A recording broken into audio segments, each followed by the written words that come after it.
Hi all, welcome back to Environmental Science. Today we're going to talk about the connection between the environment and food. And particularly we're going to talk about kind of human populations and what it means for potential connection between human population or human population growth rate and the number of individuals that are hungry or the amount of starvation that occurs on the planet. Right? And some of this is getting at what you guys originally did at the beginning of the course, and that was calculate your ecological footprint. So if you remember back when we were calculating our ecological footprint, of course, there were some components that were more important than others. And when you calculate your ecological footprint, what kind of home you live in, how many people you live with, what kind of transportation you use, these kind of things were really important. But there's a lot of questions about food, because food is, one of those variables that really truly affect your ecological footprints. So, for example, when it comes to things like transporting food from regions, we have to take that into account in our ecological footprint. So let's say you're eating a apple or a tomato in the middle of winter. If the shelf life of that food item is not 6 months or longer, then most likely you're eating an apple or a tomato or lettuce or a banana or whatever it might be. You're eating it from a different region of the world. In order for that to get to you, it has to be transported, and that transportation is part of your ecological footprint because you're consuming that food. And so we'll talk more about kind of transportation and a little bit of that later on. But first I want to talk about kind of hunger issues in the world. So when we look at something like a hunger map, we can see that there is a interesting band that goes on. So if you look at the equator, most of the countries or most of the regions that have extreme hunger are right at the equator, which to some people may not make much sense, given the fact that the highest primary productivity is at the equator or near the equator. Okay, so the bottom of the pyramid, the primary producers, the most energy being put into the system occurs right there at that belt, that equator belt. But what's occurring is there's not that transfer of energy within that food pyramid to higher order organisms like ourselves. So we're feeding at a trophic level of, maybe a primary consumer, but mostly secondary or tertiary consumers. And that is not transitioning into human society. That primary production is not transitioning into human society. Instead, you see regions that are further away from the equator have very little starvation, very little hunger. Okay? And so as of 2004, there was 875 million people. And the reason why I bring this up is in 2004, there was a real mission by the World Food Organization and a bunch of other entities to stop starvation, stop hunger. And so there's a huge initiative that instead of concentrating on your own backyard, you need to start concentrating on other regions. Otherwise, they'll never get out of this loop of hunger. And so there's a huge initiative to knock this number down. And when we start looking at what occurred, indeed, it has. So 2004, this is when the initiative really started, and there was roughly 850 million people that were hungry or considered in a hunger status in 2004. A huge initiative comes on, start throwing money at this issue, start trying to create policies, etc., and you can start to see that the number of people that were hungry starts to decrease, drastically decrease in some regions, to the point where in roughly 2014, we're almost 200 million less individuals on the planet were considered hungry. Right? Now, what this map is showing you is what a pandemic can do. So the COVID-19 pandemic, if you look at from 2019, we were just above kind of that 650 mark. Just above 600 mark.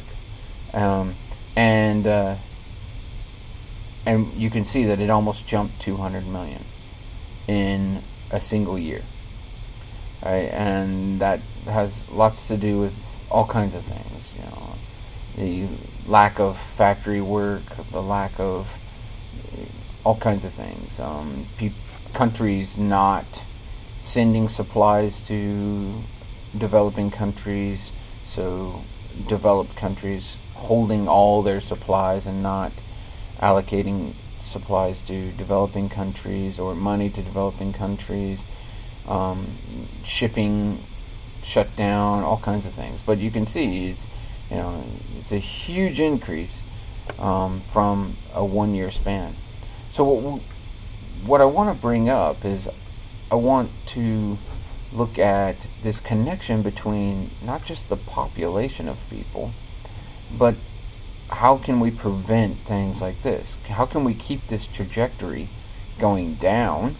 You can kind of see it about 600 million or whatever, we kind of just leveled out. So from about 2010 all the way to 2019, we sat right around 600 million. Is that the threshold of hunger that the world, is that really the lowest we can get it? Or are there other things that we can do to kind of, make it traject down even more? Okay. Well, let's first look at population. We can talk about population. We talked about it before. Thomas Malthus in 1798, remember he's kind of wrote this influential book that Darwin used for the theory of evolution by means of natural selection. He wrote an essay, he wrote a book about world populations, and he wrote a book about human populations being able to over reproduce faster than they can produce food. Okay, and so what this is a sign of is populations can move and reproduce in an exponential growth curve. So remember, exponential growth curves are these J-shaped growth curves. Eventually they become S-sigmoidal and logistic, but at first they are this exponential growth curve. And he said that human populations have this ability to go exponential, but food production typically is arithmetic growth, so it's additive. So that occurs, or that problem of one being additive and the other one being exponential, means that eventually you're going to have a meeting and a crossing of the lines.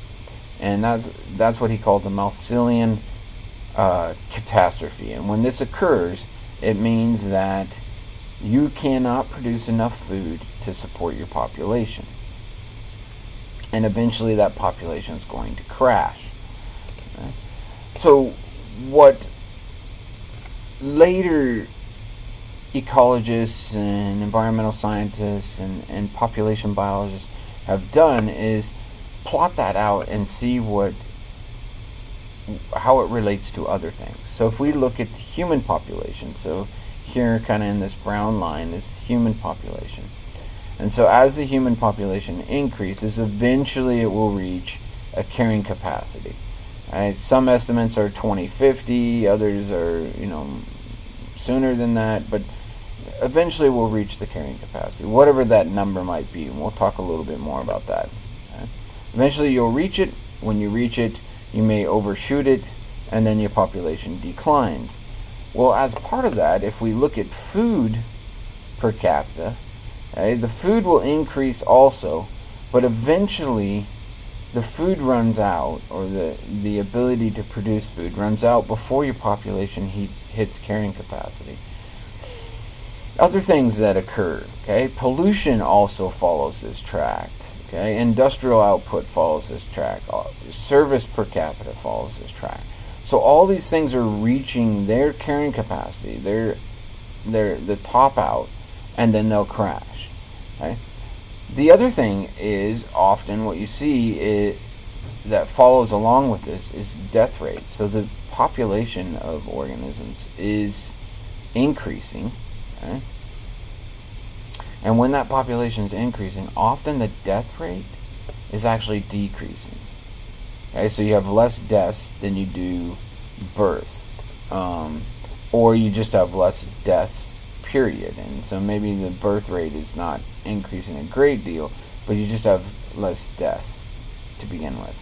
Okay, until you reach the carrying capacity, or until you actually start to approach that carrying capacity. Then you start to see the death rate is an exponential growth curve.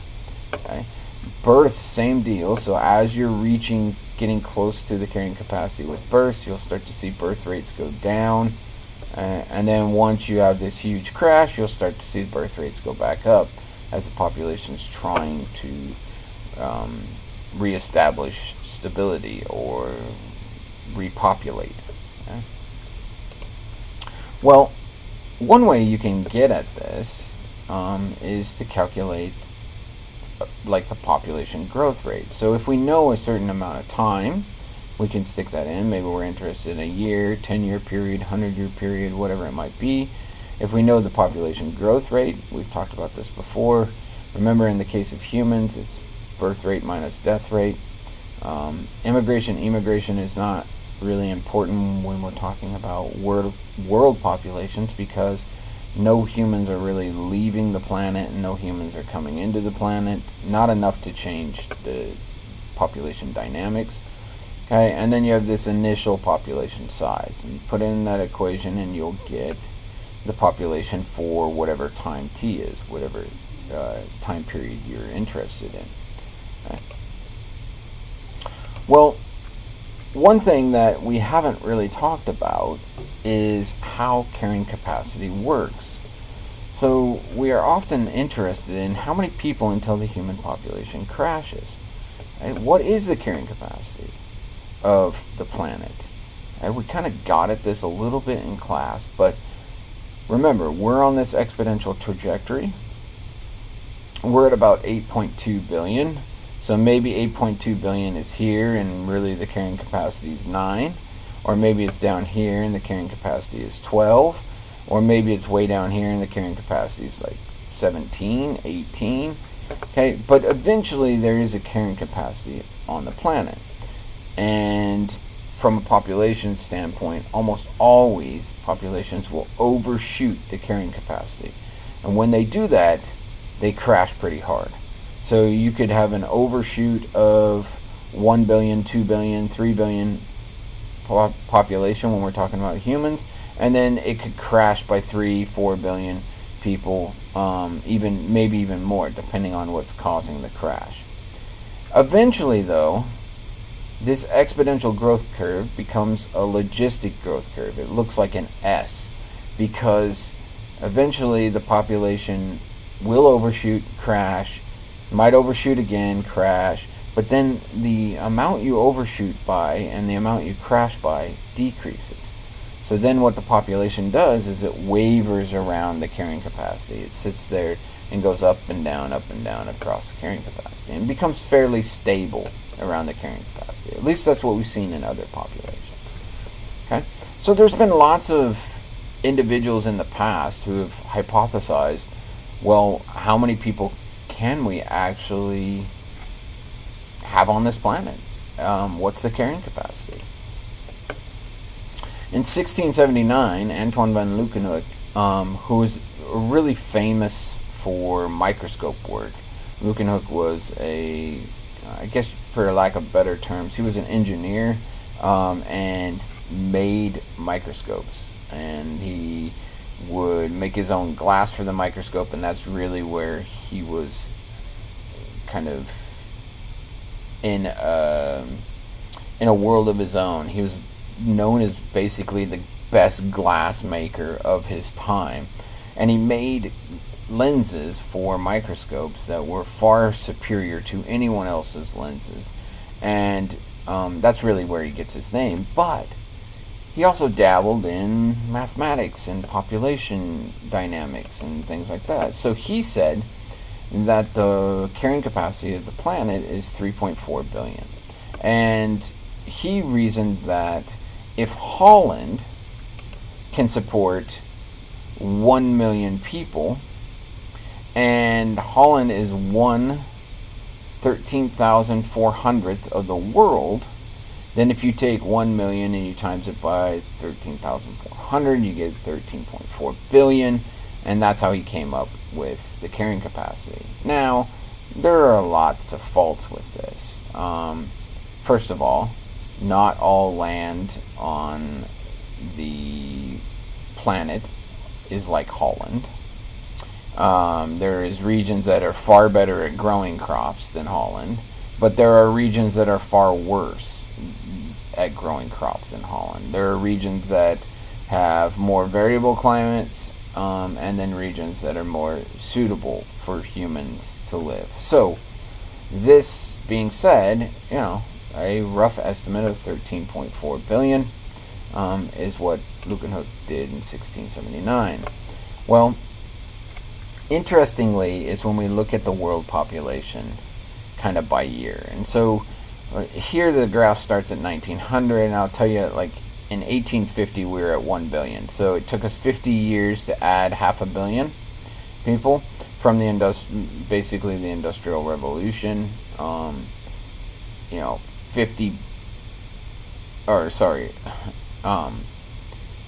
Half a billion people in 50 years. Okay? And then really you start to see we come out of that lag period. So most exponential growth graphs or kind of populations that are going through exponential growth, or really for logistic growth purposes also, the first part of the population growth is what we call a lag period, and it's very slow growth. And then they hit this exponential part, and they just start doubling their population pretty much every year, if not, some other increment, maybe every 10 years you're doubling your population, every 50 years you're doubling your population, but you're growing exponentially by a certain amount. It's not additive, but there's a certain exponential equation for that. Well, this is our trajectory. In 2002 we hit 8 billion people, and now we're at 8.2 or so. And so where's the carrying capacity? Well, it depends on the population biologists you talk to. Lots of population biologists believe that the carrying capacity is around 9, or somewhere between 9 and 12 billion. So if Leeuwenhoek is right at 13.4, then most likely we still have a ways to go on the planet before we hit 13.4 billion. But if other population biologists are right and it's actually 9, we are approaching carrying capacity, which means that if it truly is 9, and most of the time populations don't know if they overshot their carrying capacity, if it truly is 9, within the next 4 years or so, we would pass the carrying capacity, and we would be in the overshoot mode of the population, which means that at some point in time on that overshoot we would crash. How bad is the crash? Who knows? Some crashes where we've done this in labs and other things, some crashes half the population's lost. And so if we're talking about people in the world, and let's say we overshoot by a billion, and we get to 10, and half the population's lost. It would knock us all the way back to 5 billion, which, that would be a huge amount of individuals lost to the planet. There is hope, because there are ways at which we can prevent crashes. And so next time out, we're going to talk about the potential ways at which population crashes can be prevented, or the severity of the crash can be reduced. Okay? Next time, we'll talk about that.